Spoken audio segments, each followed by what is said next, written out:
गरीब साध साध सब नेक हैं, आप अपनी ठोरी, जो सतलोक ले जाएंगे वो साधु कोई और।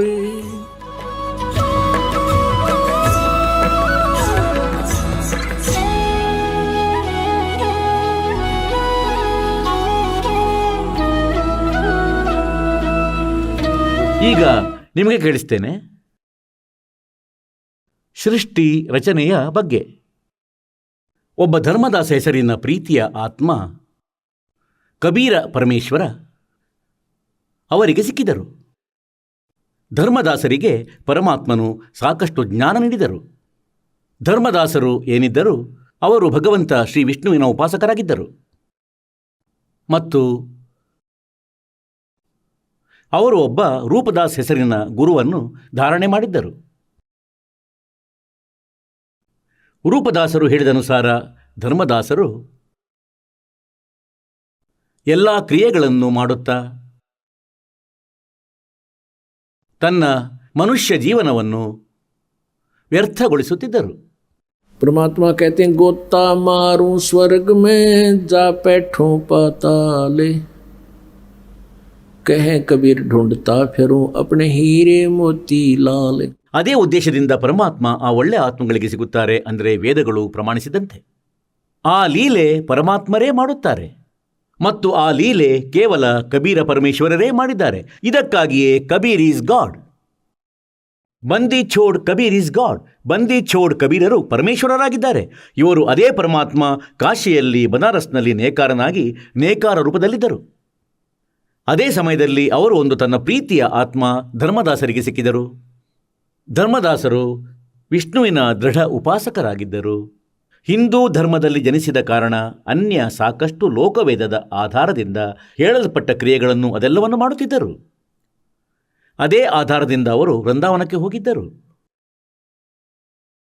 ಮಥುರಾದಲ್ಲಿ ತಲುಪಿದ್ದರು, ಏಕೆಂದರೆ ಅವರ ಗುರು ರೂಪದಾಸ್ ಅವರಿಗೆ ಹೇಳಿದ್ದರು, ಮಗನೇ 68 ತೀರ್ಥಗಳನ್ನು ಮಾಡಿಕೋ, ನಿನ್ನ ಬಳಿ ಸಾಕಷ್ಟು ಹಣವಿದೆ. ಏಕೆಂದರೆ ಅವರು ಬಹಳ ದೊಡ್ಡ ಧನಿಕ ಶ್ರೀಮಂತರಾಗಿದ್ದರು ಮತ್ತು ವೈಶ್ಯ ಕುಲದಲ್ಲಿ ಅವರ ಜನ್ಮವಾಗಿತ್ತು. ಪರಮಾತ್ಮನು ಆ ಪ್ರೀತಿಯ ಆತ್ಮವನ್ನು ತನ್ನ ಶರಣದಲ್ಲಿ ತರುತ್ತಿತ್ತು. ಧರ್ಮದಾಸರು ಕರ್ಮಕಾಂಡ ಮಾಡುತ್ತಿದ್ದರು. ಒಂದು ಶ್ರೀ ವಿಷ್ಣುವಿನ ಮೂರ್ತಿಯನ್ನು ಅವರು ಜೊತೆಯಲ್ಲಿ ಇಟ್ಟುಕೊಂಡಿದ್ದರು. 68 ತೀರ್ಥಗಳಲ್ಲಿ ಸ್ನಾನಕ್ಕಾಗಿ ಮತ್ತು ಲಾಭಕ್ಕಾಗಿ ಅವರು ಅಲ್ಲಿಗೆ ಹೋಗಿದ್ದರು ಮತ್ತು ಮಥುರಾ ತಲುಪಿದ್ದರು. ಮಥುರೆಯ ಆ ಕೆರೆಯಲ್ಲಿ ಯಾವುದರಲ್ಲಿ ಭಗವಂತ ಶ್ರೀಕೃಷ್ಣ ಬಾಲ್ಯದಲ್ಲಿ ಇರುತ್ತಿದ್ದರು, ಸ್ನಾನ ಮಾಡುತ್ತಿದ್ದರು. ಆ ಕೆರೆಯಲ್ಲಿ ಗುರುಗಳು ಹೇಳಿದನುಸಾರ ಸ್ನಾನ ಮಾಡಲು ಹೋಗಿದ್ದರು. ಅಂದರೆ ಅಲ್ಲಿ ಹೋಗುವುದರಿಂದ ಮೋಕ್ಷವಾಗುವುದು. ಹಾಗಾಗಿ ಕಬೀರ ಪರಮೇಶ್ವರರು ಧರ್ಮದಾಸರಿಗೆ ಸಿಕ್ಕಿದಾಗ ಅವರಿಗೆ ಆ ತೀರ್ಥಗಳ ಬಗ್ಗೆ ಬಹಳಷ್ಟು ಮಾಹಿತಿ ನೀಡಿದರು. ಈಗ ಧರ್ಮದಾಸರು ಬೆಳಿಗ್ಗೆ ಸ್ನಾನ ಮಾಡಿ ಆ ಕೆರೆಯಿಂದ 1 ಲೋಟ ನೀರು ತುಂಬಿ ಮತ್ತು ಹೊರಗೆ ಒಂದು ಹಸುವಿನ ಸೆಗಣಿ ಮತ್ತು ಮಣ್ಣಿನಿಂದ ಸ್ವಲ್ಪ ಸ್ಥಾನ ಲೇಪಿಸಿ ತನ್ನ ನಿತ್ಯ ನಿಯಮ ಮಾಡುತ್ತಿದ್ದ. ನಿತ್ಯ ನಿಯಮ ಅಂದರೆ ಪ್ರತಿದಿನದ ಆಧ್ಯಾತ್ಮಿಕ ಕ್ರಿಯೆಗಳು. ಅದರಲ್ಲಿ ಮೂರ್ತಿ ಪೂಜೆ, ಕೃಷ್ಣನ ಸೇವಾ ಪೂಜೆ, ಕರ್ಮಕಾಂಡದಂತೆ ಎಲ್ಲ ಪರಮಾತ್ಮನ ಚಿಕ್ಕದಾದ ಮೂರ್ತಿ, ಅದರ ಎಲ್ಲ ಶೃಂಗಾರ ಮತ್ತು ಇತರ ಅಂದರೆ ಧೋತ್ರ, ಜುಬ್ಬ ಎಲ್ಲವೂ, ಅದರ ಕಂಠಿಮಾಲೆ, ತಿಲಕ, ಕಿರೀಟ ಇತ್ಯಾದಿ ಮೂರ್ತಿಗೆ ಸ್ನಾನ ಮಾಡಿಸ್ತಿದ್ರು. ಶುದ್ಧ ಜಲದಿಂದ ನಂತರ ಹೊಸ ಬಟ್ಟೆ ತೊಡಿಸುವುದು, ನಂತರ ಅವರ ಆರತಿ ಮಾಡುವುದು, ಅದರ ನಂತರ ಅವರು ಗೀತೆಯ ಒಂದು ಅಧ್ಯಾಯದ ನಿತ್ಯ ಪಾಠ ಮಾಡುವುದು ಮತ್ತು ಹರೇ ರಾಮ ಹರೇ ಕೃಷ್ಣ, ರಾಧೇ ರಾಧೆ ಶ್ಯಾಮ್ ಮಿಲಾದೆ, ಸೀತಾರಾಮ ರಾಧೇ ಶ್ಯಾಮ, ಹರೇ ಕೃಷ್ಣ ಹರೇ ರಾಮ, ಓಂ ನಮೋ ಭಗವತೆ ವಾಸುದೇವಾಯ, ಓಂ ನಮಃ ಶಿವಾಯ ಇತ್ಯಾದಿ ಮಂತ್ರಗಳೆಲ್ಲ ಜಪಿಸುತ್ತಿದ್ದ. ಆಗ ಪರಮಾತ್ಮ ಕಬೀರರು ಒಬ್ಬ ಜಿಂದಾ ಸಂತನ ರೂಪದಲ್ಲಿ, ಜಿಂದಾ ಮಹಾತ್ಮನ ವೇಷಭೂಷಣದಲ್ಲಿ ಈ ಜಿಂದಾ ಮಹಾತ್ಮ ಮುಸಲ್ಮಾನರಲ್ಲಿ ಅತ್ಯಧಿಕವಿರುತ್ತಾರೆ. ಅವರ ವೇಷಭೂಷಣ ಹೇಗಿರುತ್ತದೆ ಅಂದರೆ, ಗಡ್ಡ ಇರುತ್ತದೆ, ಅವರ ತಲೆಯ ಕೂದಲು ಜಾಸ್ತಿ ಉದ್ದಗಿರಲ್ಲ, ಅದರ ಮೇಲೊಂದು ಟೋಪಿ ಹಾಕುತ್ತಾರೆ, ಹೀಗೆ ಉದ್ದವಾದ, ಮತ್ತು ಕಪ್ಪು ಓವರ್ಕೋಟ್ ಮತ್ತು ಒಂದು ಕೇವಲ ಪ್ಯಾಂಟ್ ಹಾಕುತ್ತಾರೆ, ಮೊಣಕಾಲಿನ ತನಕ. ಆ ಪರಮಾತ್ಮ ತನ್ನ ಪ್ರೀತಿಯ ಆತ್ಮಕ್ಕಾಗಿ ಹೇಗೆ ಅಲೆಯುತ್ತಿದ್ದರು. ಅಲ್ಲಿ ತಲುಪಿದರು ಮಥುರಾದಲ್ಲಿ, ಮತ್ತು ನೋಡಿದರು ಆ ಪ್ರೀತಿಯ ಆತ್ಮವನ್ನು ವ್ಯರ್ಥ ಸಾಧನೆ ಮಾಡುವುದನ್ನು. ಸ್ವಲ್ಪ ದೂರದಲ್ಲಿ ವಿರಾಜಮಾನರಾದರೂ ಪರಮಾತ್ಮರು ಬಂದು ಮತ್ತು ಗಮನವಿಟ್ಟು ಎಲ್ಲ ಕ್ರಿಯೆಗಳನ್ನು ನೋಡುತ್ತಿದ್ದಾರೆ. ಈಗ ಧರ್ಮದಾಸನು ನೋಡಿದ ಒಬ್ಬ ಮುಸಲ್ಮಾನ ನಮ್ಮ ಕ್ರಿಯೆಗಳನ್ನು ಗಮನವಿಟ್ಟು ನೋಡುತ್ತಿದ್ದಾನೆ. ಅವನು ಯೋಚಿಸಿದ, ಇವನ ಭಾಗ್ಯವು ಉದಯಿಸಲಿ, ಇವನದೂ ಪುಣ್ಯ ಉದಯಿಸಲಿ, ನಮ್ಮ ಕ್ರಿಯೆಗಳನ್ನು ಸ್ವೀಕಾರ ಮಾಡಲಿ ಮತ್ತು ಇವನ ಉದ್ಧಾರವಾಗಲೆಂದು ಯೋಚನೆಯಾಗಿತ್ತು ಆ ಪುಣ್ಯಾತ್ಮ ಧರ್ಮದಾಸನದ್ದು. ಮತ್ತು ಪರಮೇಶ್ವರನನ್ನು ಒಬ್ಬ ಸಿಂಪಲ್ ಮ್ಯಾನ್ ಎಂದು ತಿಳಿದಿದ್ದ, ಒಬ್ಬ ಸಾಧಾರಣ ವ್ಯಕ್ತಿ. ಅವನು ತನ್ನ ಒಂದು ರೂಪ ಬದಲಿಸಿರಬಹುದು, ಸಂತ ರೂಪದಲ್ಲಿ ತಿರುಗುತ್ತಿದ್ದಾನೆ. ಈಗ ಇಲ್ಲಿ ಸಮಸ್ಯೆ ಎಲ್ಲರ ಮುಂದೆ ಉಪಲಬ್ಧವಿದೆ. ಅಂದರೆ ಹಿಂದೂಗಳು ತಿಳಿಯುತ್ತಾರೆ ನಮ್ಮ ಸಾಧನೆಗಳು ಶ್ರೇಷ್ಠವೆಂದು, ಮುಸಲ್ಮಾನರದ್ದು ಸರಿಯಿಲ್ಲ. ಮುಸಲ್ಮಾನರು ತಿಳಿಯುತ್ತಾರೆ ನಮ್ಮ ಸಾಧನೆಗಳು ಶ್ರೇಷ್ಠವೆಂದು, ಹಿಂದೂಗಳದ್ದು ಸರಿಯಿಲ್ಲ. ಈಗ ಪುಣ್ಯಾತ್ಮರೇ, ಈ ತತ್ವಜ್ಞಾನದ ಬೆಳಕಿನಿಂದ ನಿಮಗೆ ತಿಳಿಯುವುದು ಯಾರು ಸರಿ ಮತ್ತು ಯಾರು ತಪ್ಪು. ಈಗ ನೋಡಿದ ಒಬ್ಬ ವ್ಯಕ್ತಿ ನಮ್ಮ ಸಾಧನೆಗಳನ್ನು ನೋಡುತ್ತಿದ್ದಾನೆ ಮತ್ತು ಅವನು ಮುಸಲ್ಮಾನ ಧರ್ಮದವನು. ಆಗ ಧರ್ಮದಾಸನು ಗೀತೆಯ ಪಾಠ ಜೋರಾಗಿ ಹೇಳಲು ಆರಂಭಿಸಿದನು ಮತ್ತು ಜೊತೆಯಲ್ಲಿ ಅದರ ಅನುವಾದ ಮಾಡತೊಡಗಿದ. 7ನೇ ಅಧ್ಯಾಯವನ್ನು ಓದಿದ ಮತ್ತು 8ನೇಯದು ಒಂದೇ ಸಮನೆ ಓದಿದ. ಇಂದು ಇನ್ನೊಂದು ಅಧ್ಯಾಯವಾಗಲಿ, ಅದರಿಂದ ಇವನು ಸ್ವಲ್ಪ ಉದ್ಧಾರವಾಗಲಿ ಎಂದು. ಈಗ ಅವನು ತನ್ನ ಎಲ್ಲ ಕ್ರಿಯೆಗಳನ್ನು ಮಾಡಿದಾಗ ಪರಮಾತ್ಮ ಹತ್ತಿರ ಬಂದು ಕುಳಿತರು ಧರ್ಮದಾಸರ. ಮತ್ತು ಧರ್ಮದಾಸರು ಏನು ಮಾಡಿದ್ದರು ಅಂದರೆ, ಒಬ್ಬ ವೈಷ್ಣವ ಸಂತನ ರೀತಿಯಲ್ಲಿ ಒಂದು ಉದ್ದ ಬಿಳಿ ತಿಲಕ, ಮೂಗಿನ ಮೇಲಿನಿಂದ ಹಣೆಯ ತನಕ, ಮತ್ತೆ ಒಂದು ಕಂಠಿಮಾಲೆ ಹಾಕಿದ್ದರು ಮತ್ತು ವೈಷ್ಣವ ಸಾಧುಗಳಂತೆ ವೇಷಭೂಷಣ ಮಾಡಿದ್ದನು. ಜೊತೆಯಲ್ಲಿ ಗೀತಾ, ಪುರಾಣ ಇತ್ಯಾದಿ ಬಹಳಷ್ಟು ಪುಸ್ತಕಗಳು ಚೀಲದಲ್ಲಿ ಇದ್ದವು. ಈಗ ಪರಮಾತ್ಮ ಅವನಿಗೆ ಹೇಳಿದರು, ಹೇ ವೈಷ್ಣವ ಸಂತ, ಹೇ ಮಹಾತ್ಮರೇ, ಹೊಯ್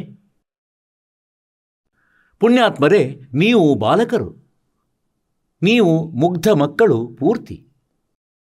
ನೀವು ಈ ಜ್ಞಾನವನ್ನು ನಿಧಾನವಾಗಿ ತಿಳಿಯುವಿರಿ. ಆಗ ನಿಮಗೆ ಅಳು ಬರುವುದು, ಈ ಮಾತುಗಳು ನಿಮಗೆ ನೆನಪಾಗುವುದು, ಏಕೆಂದರೆ ನೀವು ಪುಣ್ಯಾತ್ಮರು. ಈಗ ನಿಮ್ಮ ಅಂತಃಕರಣದಲ್ಲಿ ಮಲಿನತೆ ಅಧಿಕ ಬಂದಿದೆ. ಆದರೆ ಪುಣ್ಯಾತ್ಮಗಳ ಮೇಲೆ ಮಲಿನತೆಯ ಪ್ರಭಾವವು ಅಸ್ಥಿರವಾಗಿರುತ್ತದೆ. ಕೆಲವು ದಿನಗಳಲ್ಲಿಯೇ ಬೇಗನೆ ಸ್ವಚ್ಛವಾಗುವುದು ಮತ್ತು ನಂತರ ನಿಮಗೆ ನೆನಪಾಗುವುದು ಈ ಮಾತುಗಳು. ಅಂದರೆ, ಹೇ ಮಾಲೀಕ, ನೀವು ನಮಗಾಗಿ ಇಷ್ಟು ದುಃಖ ಅನುಭವಿಸ್ತೀರಿ? 2 ಪೈಸೆಯ ನಮ್ಮನ್ನು ಅವರು ಸಂತ ಹೇಳ್ತಾರೆ, ಸ್ವಾಮೀಜಿ ಹೇಳ್ತಾರೆ, ರಾಮಾನಂದರಿಗೆ ಹೇಳಿದಂತೆ. ಈಗ ಧರ್ಮದಾಸರಿಗೆ ಹೇಳಿದರು. ಏನು ಹೇಳಿದರು ಅಂದರೆ, ಪರಮಾತ್ಮ ಹೇಳಿದರು, ಹೇ ಮಹಾತ್ಮರೇ, ನಾನು ಪರಮಾತ್ಮನಿಗಾಗಿ ಅಲೆದಾಡುತ್ತಿದ್ದೇನೆ. ಕಬೀರ ಪರಮೇಶ್ವರರು ಒಬ್ಬ ಜಿಂದಾ ಮಹಾತ್ಮನ ಸಂತನ ರೂಪದಲ್ಲಿ ಅಲ್ಲಿ ಉಪಸ್ಥಿತರಿದ್ದರು ಮತ್ತು ಧರ್ಮದಾಸರಿಗೆ ಸ್ವಾಮೀಜಿ ಎಂದು ಹೇಳುತ್ತಿದ್ದಾರೆ. ಹೇ ಮಹಾತ್ಮರೇ, ನಾನು ಬಹಳ ಕಡೆ ಅಲೆದಾಡಿದೆ. ಹೇಳಬೇಕೆಂದರೆ ನಾನು ಸನ್ಯಾಸಿ ಆಗಿರುವೆ, ಆದರೆ ಯಾರಿಂದಲೂ ತೃಪ್ತಿಯಾಗಲಿಲ್ಲ. ನಾನು ಯಾವುದೇ ಪ್ರಶ್ನೆ ಕೇಳಿದರೂ ನನ್ನ ಪ್ರಶ್ನೆಗೆ ಉತ್ತರ ಯಾರ ಬಳಿಯೂ ಇಲ್ಲ. ನನ್ನ ಸಂದೇಹ ನಿವಾರಣೆಯಾಗುತ್ತಿಲ್ಲ. ಮತ್ತು ನಿಮ್ಮನ್ನು ನಾನು ನೋಡುತ್ತಿದ್ದೇನೆ ಅಂದರೆ ನನ್ನಲ್ಲಿ ಸ್ವಲ್ಪ ಆಶಾಕಿರಣ ಮೂಡಿದೆ. ನನಗೆ ಅನಿಸುತ್ತದೆ ನಿಮ್ಮಿಂದ ನನಗೆ ಸಮಾಧಾನವಾಗುವುದೆಂದು. ನಾನು ಕೆಲವು ಪ್ರಶ್ನೆ ಕೇಳಬಯಸುತ್ತೇನೆ. ಈಗ ಧರ್ಮದಾಸರು ಪ್ರಸನ್ನರಾದರು. ಹೇಳಿದರು, ಕೇಳಿ ಪ್ರಶ್ನೆ, ಹೇಳಿ, ಏನು ಕೇಳಲು ಬಯಸುತ್ತೀರಿ? ಪರಮಾತ್ಮನ ಮತ್ತು ಆ ಆತ್ಮದ ಹೇಗೆ ಸಂಭಾಷಣೆ ಆಯಿತು, ಇದನ್ನು ಅಮೃತವಾಣಿಯಲ್ಲಿ ಹೇಳುತ್ತೇನೆ.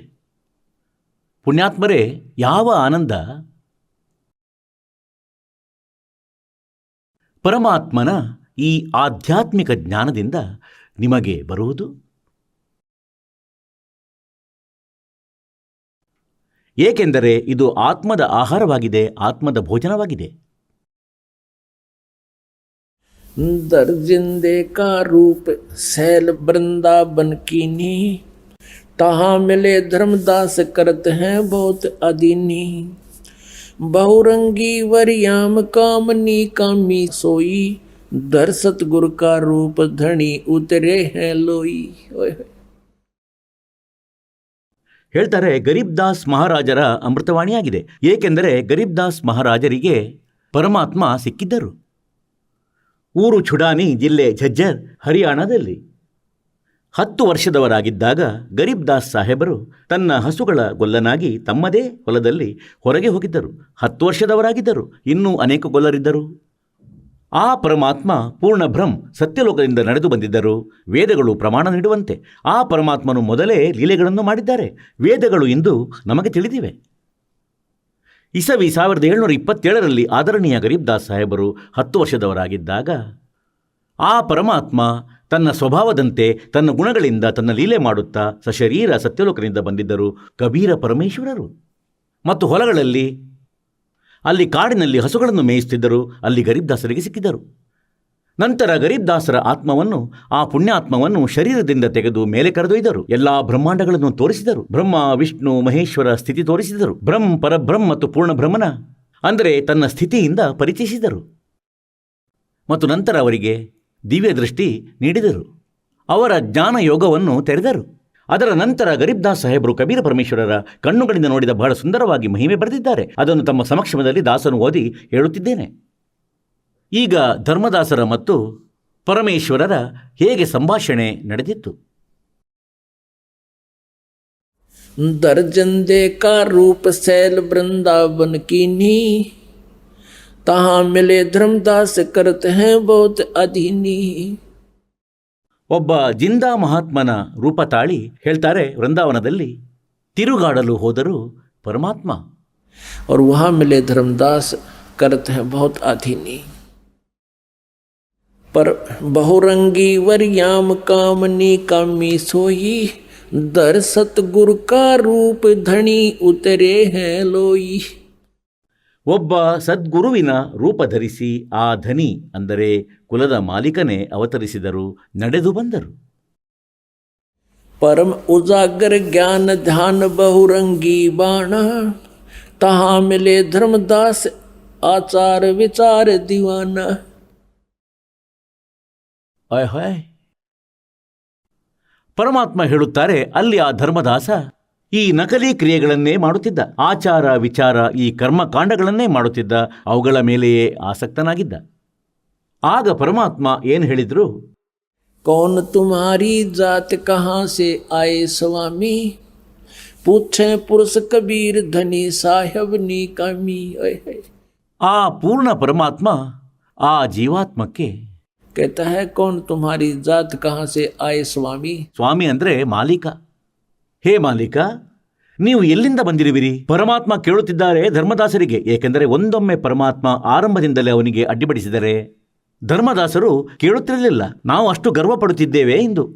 ಮನುಷ್ಯ ಶರೀರವಿದ್ದರೆ, ಮನೆಯಲ್ಲಿ ಹಣವಿದ್ದರೆ, ಶರೀರ ಸ್ವಸ್ಥವಿದ್ದರೆ ನಾವು ಯಾರ ಮಾತನ್ನು ಕೇಳುವುದಿಲ್ಲ. ನಾವಂತೂ ಅಭಿಮಾನದಿಂದ ದೊಡ್ಡವನೆಂದು ಬೀಗುತ್ತೇವೆ. ಮತ್ತು ಇದಕ್ಕಾಗಿ ಪರಮಾತ್ಮ ತನ್ನನ್ನು ತಾನು ಅಧೀನ ಮಾಡಿಕೊಂಡು ನಂತರ ನಮ್ಮನ್ನು ಸೆಟ್ ಮಾಡುತ್ತಾನೆ. ಹೇಳ್ತಾರೆ, कौन तुम्हारी जाति कहाँ से आए स्वामी, पूछे पुरुष कबीर धनी साहेब नी कामी. ಈಗ ಏನು ಹೇಳಿದ್ರು ಧರ್ಮದಾಸರು? हम वैष्णो बैरागी धर्म में सदा रहा ही, सुधर न बैठे संग कल्प ऐसी मन माही. सुन जिंदा मम ज्ञाने को अधिक आचार विचारे, हमारी करनी जो करे उतरे भवजल पार. ಈಗ ಧರ್ಮದಾಸ ಹೇಳ್ತಾನೆ, ಅಂದರೆ ನಾನು ವೈಷ್ಣವ ವೈರಾಗಿ ಆಗಿರುವೆ ಮತ್ತು ಸದಾ ಧಾರ್ಮಿಕ ಕ್ರಿಯೆಗಳಲ್ಲಿ ಲೀನವಾಗಿರುತ್ತೇನೆ. ಮತ್ತು ಶೂದ್ರರನ್ನು ನಾವು ಹತ್ತಿರ ಬರಲು ಬಿಡುವುದಿಲ್ಲ.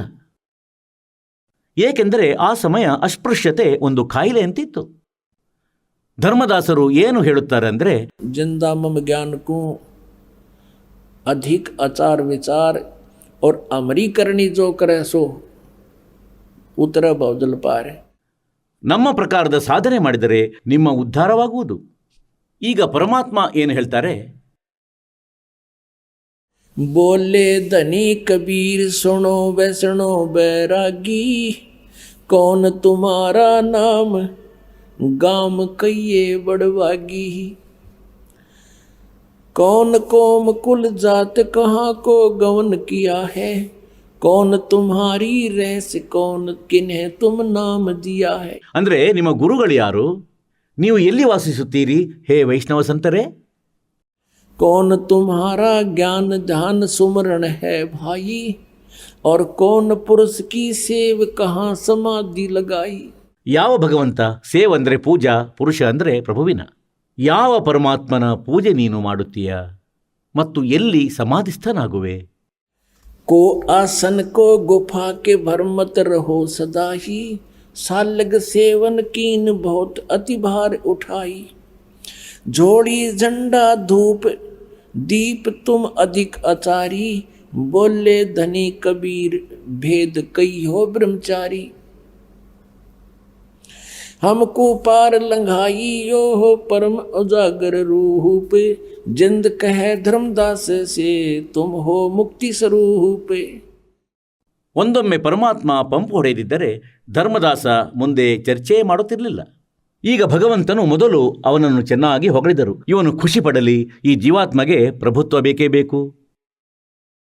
ಈಗ ಏನು ಹೇಳ್ತಾರೆ ಪರಮಾತ್ಮ ಅಂದರೆ, कौन तुम्हारी रहस किन्हें तुम नाम दिया है, बोले धनी कबीर सुनो वैष्णो बैरागी, और कौन तुम्हारा नाम गाम कहिए बड़बागी। ಮತ್ತು ನಂತರ ಪರಮಾತ್ಮ ಹೇಳ್ತಾರೆ, कौन तुम्हारा ज्ञान ध्यान सुमरण है भाई, और कौन पुरुष की सेव कहाँ समाधि लगाई।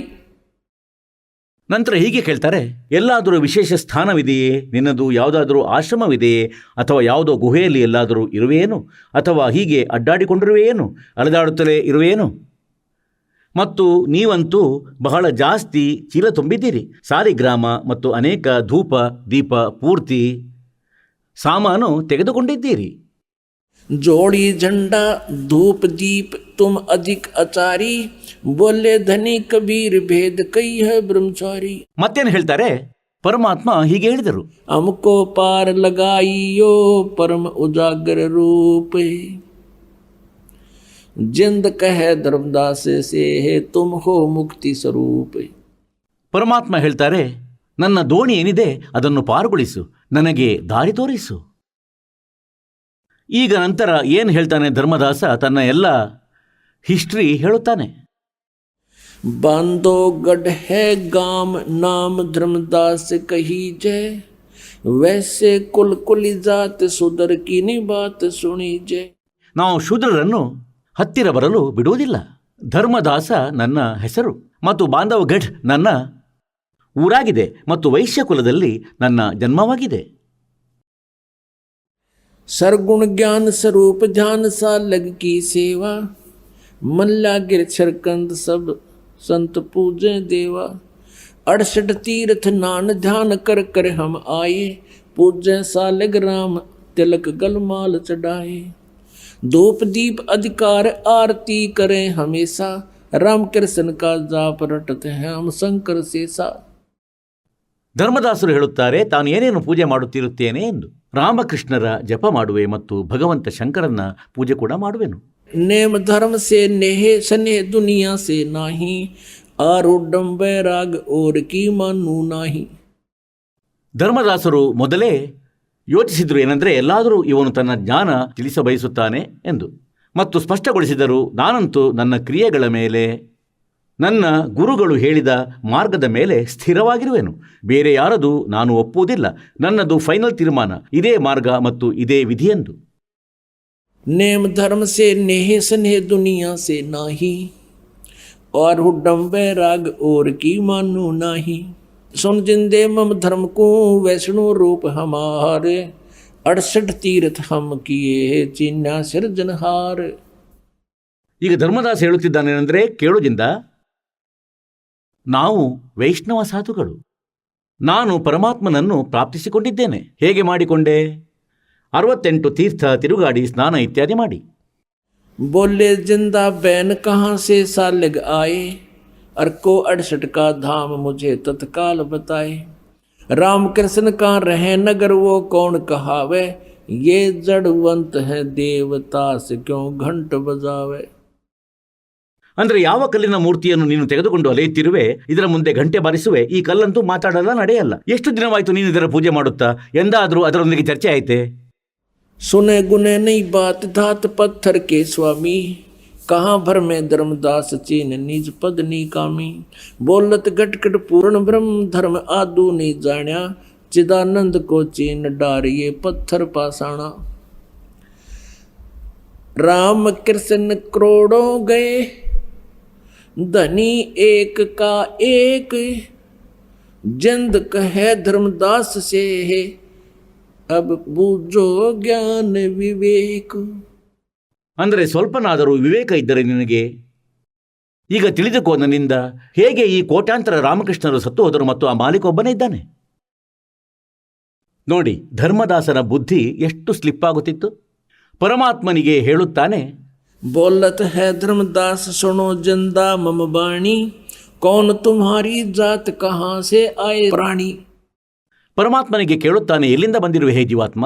बोल जिंद कबीर सुनो बाणी धर्मदासा, हम खालिक हम खलक सकल हमरा प्रकाशा। हम रचे सब पाषाण नदी ये सब खेल हमारा, अचराचर चौखान बने विधि 18 भारा। हम ही सृष्टि संजोग विजोग किया बहुभांति, हम ही आद अनादि हम हैं अवगत के नाती।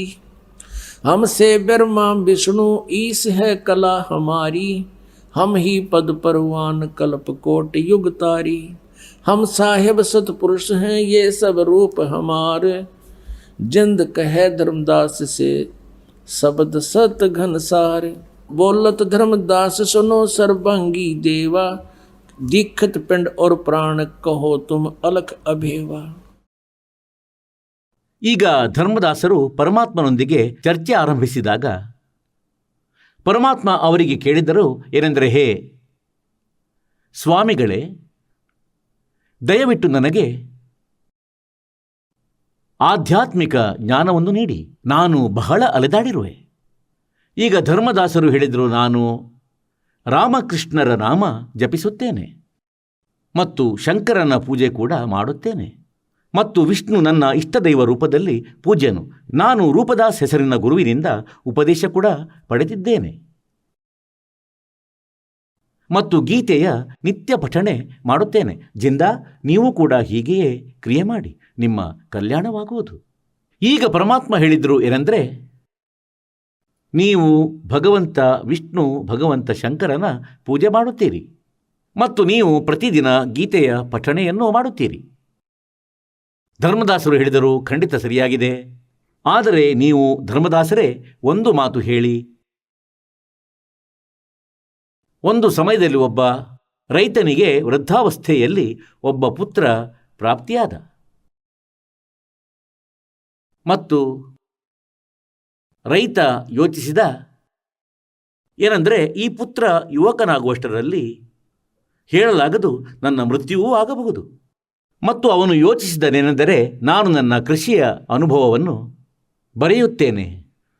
ಅವನು ಪ್ರತಿಯೊಂದು ಕ್ರಾಪಿನ ಪ್ರತಿಯೊಂದು ಬೆಳೆಯ ಸಮಯ, ಅದರಲ್ಲಿ ಪ್ರತ್ಯೇಕ ಎಕರೆಯಲ್ಲಿ ಎಷ್ಟು ಬೀಜ ಮತ್ತು ಯಾವ ಸಮಯ ಸಿಂಚನೆ ಮಾಡುವುದು, ಎಷ್ಟು ಗೊಬ್ಬರ ಹಾಕಬೇಕು, ಯಾವ ವಾತಾವರಣದಲ್ಲಿ ಯಾವ ತಿಂಗಳಲ್ಲಿ ಅದನ್ನು ಬಿತ್ತಬೇಕು, ಅದೆಲ್ಲ ಬರೆದನು. ಮತ್ತು ತನ್ನ ಮಗನಿಗೆ ಹೇಳಿದ, ಮಗನೇ, ಯಾವಾಗಲಾದರೂ ನನ್ನ ಮೃತ್ಯು ಆಗಬಹುದು, ನಾನು ಬಹಳ ವೃದ್ಧನಾಗಿರುವೆ. ನನ್ನ ಮೃತ್ಯುವಿನ ಬಳಿಕ ನೀನು ಈ ವ್ಯವಸಾಯವನ್ನು ಕೃಷಿಯನ್ನು ಸಂಭಾಳಿಸಬೇಕು ಮತ್ತು ನಾನು ನನ್ನ ಅನುಭವವನ್ನು ಈ ಪುಸ್ತಕದಲ್ಲಿ ಬರೆದಿರುವೆನು, ಈ ಬುಕ್ನಲ್ಲಿ. ನೀನು ಇದನ್ನು ಓದಿ ಇದರನುಸಾರ ಮಾಡಬೇಕು, ಸರಿತಾನೆ? ಈಗ ಪರಮಾತ್ಮ ಹೇಳಿದರು, ಧರ್ಮದಾಸ, ಈಗ ಪುತ್ರನೇನಿದ್ದಾನೆ ಆ ರೈತನ ತನ್ನ ತಂದೆಯ ಅನುಭವವನ್ನು ಪ್ರತಿನಿತ್ಯ ನಿಯಮದಂತೆ ಓದತೊಡಗಿದನು. ಅವನು ಓದುತ್ತಿದ್ದಾನೆ ಪ್ರತಿದಿನ ತನ್ನ ತಂದೆಯ ಅನುಭವವನ್ನು. ಮತ್ತು ಬಿತ್ತುತ್ತಿದ್ದಾನೆ. ಬಾಜ್ರಾ ಬಿತ್ತುವ ದಿನಗಳಲ್ಲಿ ಗೋಧಿ ಬಿತ್ತುತ್ತಾನೆ, ಅಥವಾ ಗೋಧಿಯ ಬದಲು ಮತ್ತಿನ್ನೇನೋ ಬೇರೆ ನವಣೆ ಬಿತ್ತಿದ. ಹಾಗಾದರೆ ಅವನೇನು ಉತ್ತಮ ರೈತನೇ? ಅವನು ಧನಿಕನಾಗುವನೇ? ಆಗ ಧರ್ಮದಾಸ ಹೇಳ್ತಾನೆ, ಇಲ್ಲ, ಅವನಂತೂ ಹಸಿವಿನಿಂದ ಸಾಯುವನು, ಅವನಂತೂ ಖಂಡಿತ ಪೂರ್ತಿ ಕಂಗಾಲಾಗುವನು. ಆಗ ಪರಮಾತ್ಮ ಹೇಳಿದರು, ಅಂದರೆ ಧರ್ಮದಾಸ, ಶ್ರೀಮದ್ ಭಗವದ್ಗೀತೆಯನ್ನು ನೀವು ಡೈಲಿ ಓದುತ್ತೀರಿ, ನಿತ್ಯ ನಿಯಮದಂತೆ ಓದುತ್ತೀರಿ, ಮತ್ತು ಇದನ್ನು ಓದುವ ಉದ್ದೇಶವೇನು? ಅಂದರೆ ಭಗವಂತನು ಆದೇಶಿಸಿದಂತೆ ಅದನ್ನು ಇದರಲ್ಲಿ ಲಿಪಿಬದ್ಧಗೊಳಿಸಿದರು ವೇದವ್ಯಾಸರು. ಮತ್ತು ಇದರಲ್ಲಿ ಬರೆದಂತೆ ಒಂದೊಮ್ಮೆ ನಾವು ಹೀಗೇ ಮಾಡಿದರೆ, ಹೀಗೇ ಸಾಧನೆ ಮಾಡಿದರೆ ನಾವು ಭಕ್ತಿಯ ಧನಿಕರಾಗುವೆವು. ಒಂದು ವೇಳೆ ಗೀತೆಯಲ್ಲಿ ಬರೆದಿರುವುದೊಂದು ಮತ್ತು ನಾವು ಸಾಧನೆ ಅದರ ವಿರುದ್ಧ ಮಾಡುತ್ತಿದ್ದೇವೆ, ಆವಾಗ ನಾವು ಆಧ್ಯಾತ್ಮಿಕ ಮಾರ್ಗದಲ್ಲಿ ಸಫಲರಾಗುತ್ತೇವೆಯೋ?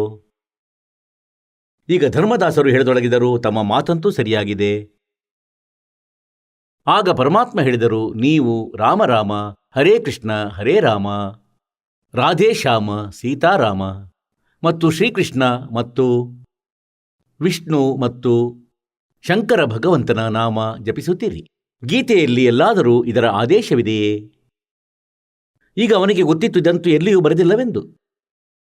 ಒಳ್ಳೆಯ ಮನುಷ್ಯ, ಗೀತೆಯಲ್ಲಿ ಇದನ್ನು ಬರೆದಿಲ್ಲ, ಆದೇಶವಿಲ್ಲ, ಪರಮಾತ್ಮನ ಆದೇಶವಿಲ್ಲ, ಅದರ ವಿರುದ್ಧ ನೀನು ಸಾಧನೆ ಮಾಡುತ್ತಿರುವೆ. ಶ್ರೀಮದ್ ಭಗವದ್ಗೀತೆ ಅಧ್ಯಾಯ 16 ಶ್ಲೋಕ 23 ಬರೆದಿದೆ, ಏನೆಂದರೆ, ಶಾಸ್ತ್ರ ವಿಧಿಯನ್ನು ತ್ಯಜಿಸಿ ಯಾರು ಮನಸ್ಸೇಚ್ಛೆ ಆಚರಣೆ ಮಾಡುತ್ತಾರೆ ಅವರಿಗೆ ಯಾವ ಸುಖ ಸಿಗದು, ಅವರ ಮೋಕ್ಷವೂ ಆಗದು ಮತ್ತು ಅವರಿಗೆ ಯಾವ ಸಿದ್ಧಿಯೂ ಪ್ರಾಪ್ತಿಯಾಗದು. ಯೂಸ್ಲೆಸ್.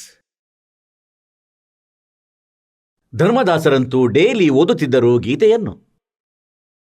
ಅದೀಗ ನೆನಪೂ ಇತ್ತು. ಪರಮಾತ್ಮನು ಹೇಳಿದ ತಕ್ಷಣ ಅವನು ತೆರೆದು ನೋಡಿದ. ಅದರಲ್ಲೇನು ಸಿಕ್ತು?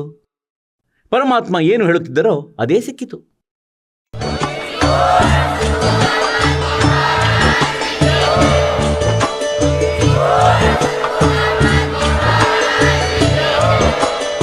ನೀವು ಕೇಳಿದ್ದೀರಿ ಜಗದ್ಗುರು ತತ್ವದರ್ಶಿ ಸಂತ ರಾಮ್ಪಾಲ್ ಮಹಾರಾಜರ ಮಂಗಳ ಪ್ರವಚನ. ಹೆಚ್ಚಿನ ಮಾಹಿತಿಗಾಗಿ ವಿಸಿಟ್ ಮಾಡಿ ನಮ್ಮ ವೆಬ್ಸೈಟ್ www.jagadguru-rampalji.org. ಸಂತ ರಾಮ್ಪಾಲ್ ಮಹಾರಾಜರ ಶುಭ ಆಶೀರ್ವಾದದಿಂದ ಇಡೀ ವಿಶ್ವದಲ್ಲಿ 500ಕ್ಕೂ ಹೆಚ್ಚು ನಾಮದೀಕ್ಷಾ ಕೇಂದ್ರಗಳಿವೆ. ಇದರಲ್ಲಿ ಸಂತ ರಾಮ್ಪಾಲ್ ಮಹಾರಾಜರಿಂದ ನಿಶುಲ್ಕವಾಗಿ ಆನ್ಲೈನ್ ನಾಮದೀಕ್ಷೆ ಕೊಡಲಾಗುತ್ತಿದೆ. ತಮ್ಮ ಹತ್ತಿರದ ನಾಮದೀಕ್ಷಾ ಕೇಂದ್ರದ ಮಾಹಿತಿಗಾಗಿ ಸಂಪರ್ಕಿಸಿ 888 444 7302.